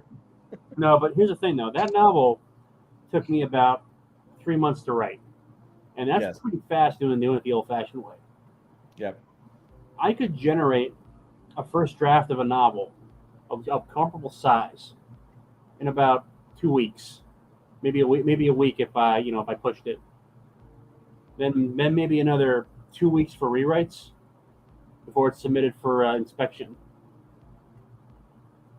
So we could conceivably punch out a novel a month, maybe even more. That's so crazy to me. Like, it's just so nuts, man. I mean, it's I love it. I mean, it's so cool how this is changing everything so fast. Well, the thing is, though, is that well, yes and no, because there's a downside to this. You guys have heard of Sturgeon's Law, right? Remind me. It's Sturgeon's law. 99% of everything is crap. Yes. So, we saw this with the with the rise of self-publishing.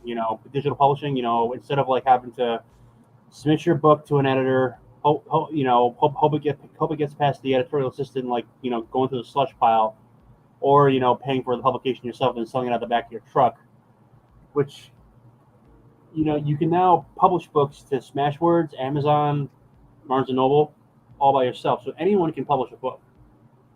The problem with that is anyone can publish a book, and a lot of people haven't.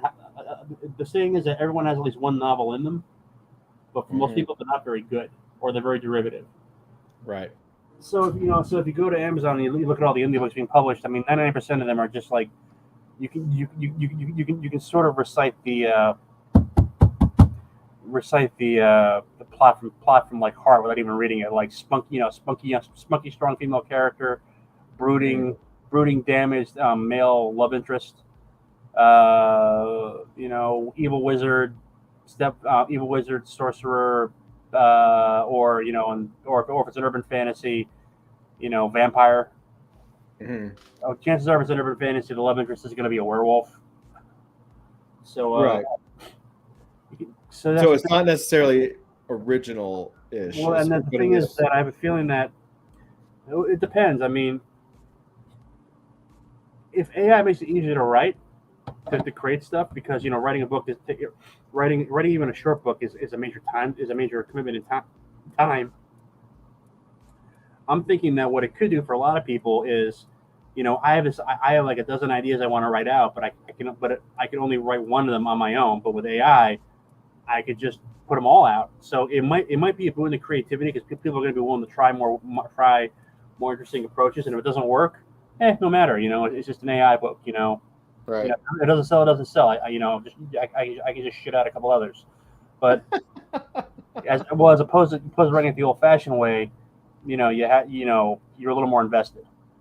But right. So I suppose it could be like that. It'll give people the freedom to experiment as far as plot goes. On the other hand, I'm also afraid that it's just gonna we're just gonna see like a tidal wave of dreck, watch over us. Well, yeah, I think you'll have both. I mean, the thing is that the 1% that's actually good, and I would like to consider. I would love to consider myself part of that, but my sales don't really reflect it. So they'll always rise to the top. Good art has a way of being found. Yeah. I mean, it's like, I think it's like what Stan Lee once said back when he was running Marvel. People were saying, what about, he never did a lot of marketing. Well, he basically always said, if the comics are good, they'll sell themselves. And he was right until he wasn't. But, right. Yeah. So I think it's going to be like that. But I think for us, it's going to be helpful, because it's going to allow us to generate stuff. Yeah. Now, if that's a good thing or a bad thing, I don't know. You're the boss, dude.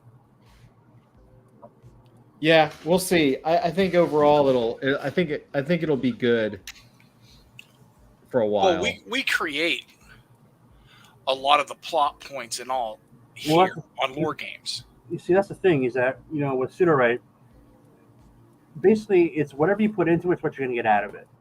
So you have the ability to, you know what? I'm going to show you, okay? Yeah. All right. Let me just get in there. I'm gonna create a new. Well, while you're doing that, is it gonna take you a minute to set up? A couple minutes. Yeah, go ahead. Okay. Spirit Quest said he posted this Sark picture in Discord. Awesome. Avery, this just popped up. It's called Avery. It's called AI Comic Factory. Pick a style: Japanese, Nihonga, Franco-Belgian, American Modern, American 1950, Flying Saucer, Humanoid, Haddock, Amorican, or 3D render. American 1950. Okay, give me a prompt. And there's different layouts, but we'll stick with this one. Give me a prompt. Yeah, MK is like, oh look, the hard-boiled detective draws his revolver shooting the masked bandit.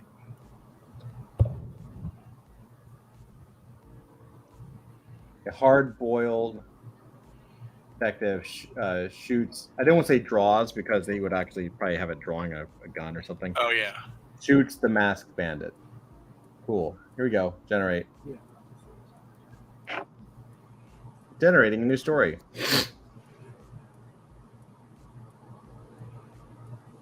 It takes a second. Oh, this is interesting. Send me this link. Yep. You wait till you see this. Story is ready. Server. This is it. Also, it always says this. It's Okay. about to go. Here it goes.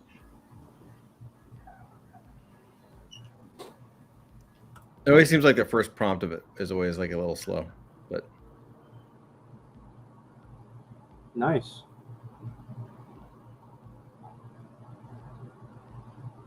wait for the rest. Pretty cool, right? Like, it doesn't give you a full story, but it actually is pretty good at giving you panels, and there's some layouts in there that you can really use, right?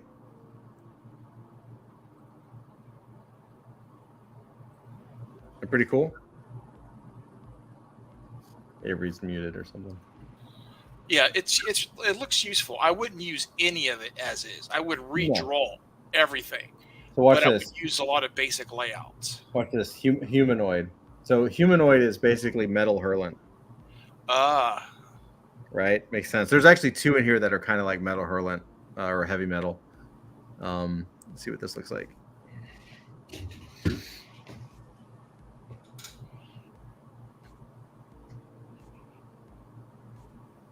AI only fan tugging face, as MK says.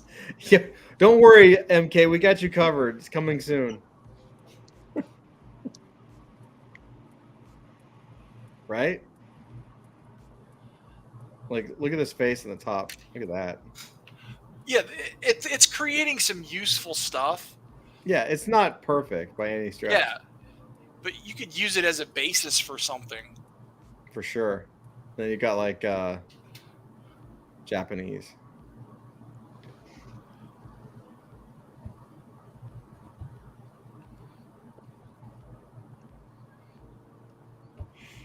And also, you know, the challenge with a lot of these things now is that like Mid-Journey and those engines are so advanced now that anything using a different engine doesn't get as good a result. All right, I'm gonna. Oh, that looks nice, dude. Well,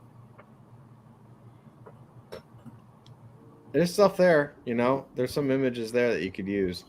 yeah. What's with the gun though in the center panel on the right? No, it's weird. Yeah. But I guess the interesting point is that, you know, this is like they're starting to build the tools we need. You know what I mean? Like, Yeah. someone had the idea of making a comic page and doing this, and so I think it's Flying Saucers, like more like 1950s sci-fi. So I'll try it, but like it's you know, give it what, another year maybe, right? Well, Avery, you and I are out of a job. No, not at all. All right. Well, can I show you my thing? Yeah. Go ahead and share, and I'll pull it up. Okay. I'll wait till this finishes rendering. Just go to the entire freaking screen. Oh, that one's cool. Yeah, there's some useful stuff here that can be All right, ready. Ready when you are. Okay. used as reference. You know. Yeah. For sure. All right. Let's see. Let's. All right. Can you see my screen? Yeah. Yep. All right. This is the thing. So basically, you can create a new thing. I'm not going to show you my own main account because I got stuff in there that I don't want to, you know, people to see. You can use this to brainstorm stuff, dialogue, characters, etc., etc.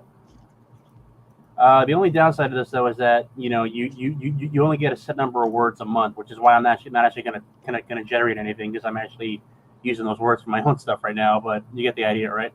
Yeah. So yeah, shrink ray. I have no idea what that is. Oh, All right. Oh. Okay. So yeah. Oh. So yeah. Let's say they added a new feature. You can actually use it to like generate a blurb, which is cool because I always have trouble with that. You can use it to create characters. But the really cool thing, you can even visualize take a certain amount of text and visualize it. I've tried it. It doesn't really work very well, but I think they're still working on it. You can brainstorm stuff like this. But the really cool thing for me is the story engine. So this is what I've been using. So what you would do is everything on the left column you got to add in yourself. But like you're writing a brain dump of everything in the story here, genres. With this, you can actually like, if you have your own writing, you can paste it in here and it'll condense it, and it'll basically create a writing, try to match your writing style. That's cool. Then from here, you can actually like generate a synopsis from everything you have over here. You can generate characters. You can use this to rewrite it, and then you can generate an outline, and then generate individual chapters, and it'll do it for you. The odd thing is, and this is I'm not sure why they did this. Each chapter is self-contained. It does not refer to anything that happens in the other chapters. Oh, weird. Well, yeah, yes and no. I mean, basically, I think the idea is that they want to give the writer as much freedom as possible to edit it. So they don't want it too linked, and it's gonna be, and basically it pulls everything from everything that came before. What I found is that really the only thing you should really use the auto generator for right now is just to generate the actual prose.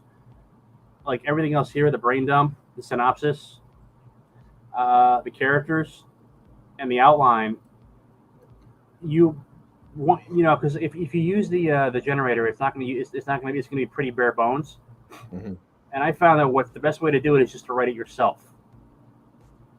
Or it's just like putting as much of your own content as in there. Same thing with the chapter beats. And then then hit generate. And what I found actually is that if you put in like something like 20 or 30 beat, like upwards of like 20 individual beats, you can get upwards of like 5,000 or 6,000 words per chapter. Wow.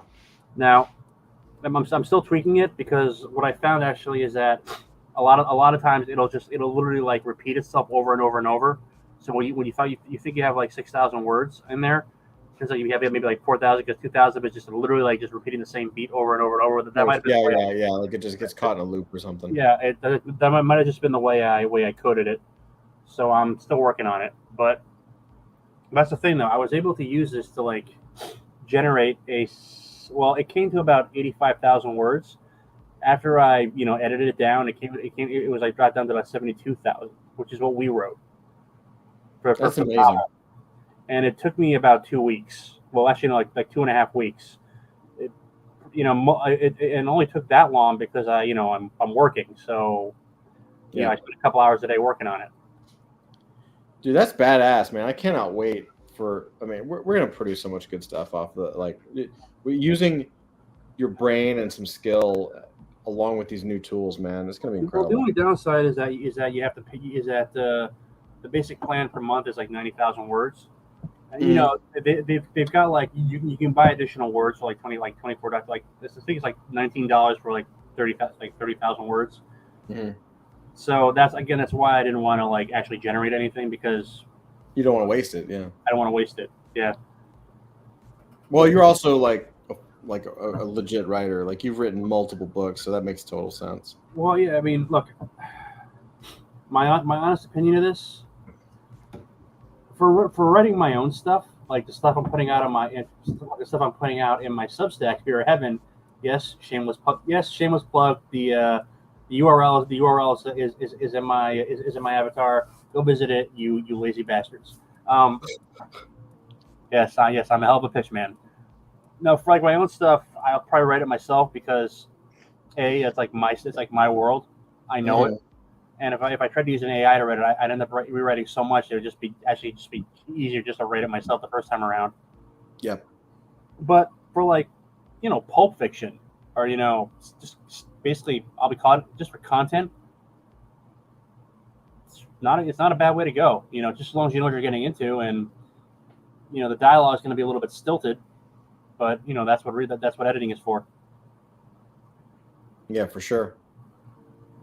So cool, man. Well, and you look really bored or really tired. No, I'm beat. I'm tired. I gotta wake up early in the morning, and we're going to the mountains, so I'm gonna head for the hills legitimately. I am going to the Mosquito Lagoon to chase redfish and probably just come home frustrated. Old man in the sea. Well, middle-aged man in a kayak, but yeah. That's the sequel. Well, guys, this is fantastic. I love you all. It's been wonderful. Another Friday in the books, Nerd Den. Anything anyone want to say before we head off into the sunset? Epstein didn't kill himself. Great, Zach. Thanks. Back to Lost Pages 3 on Indiegogo and get the people ash can. I'm inking Dan Dahl. Awesome. Yes, go check that out for sure. We're gonna have some updates. We'll be talking next week. We'll be back. We'll probably slowly be back into the grind. Like, we'll be around Discord and we'll be doing stuff. Dustin and I have been talking all week. We got a lot of progress made and some good planning sessions. So there's some good stuff for the team. A lot of interesting stuff coming up. We'll be back with War Games soon. What did you just post your wallet address? My address is right here. Oh my god! Send Dusty ETH. So you could send some ETH right here. We're just off the rails. Send Dusty Feet NFTs. No, is this what we have to do now? Wait, is this? Hold on. Is this basically like? Hold on. Let me see. Are we? Hold on. Oh, tipping.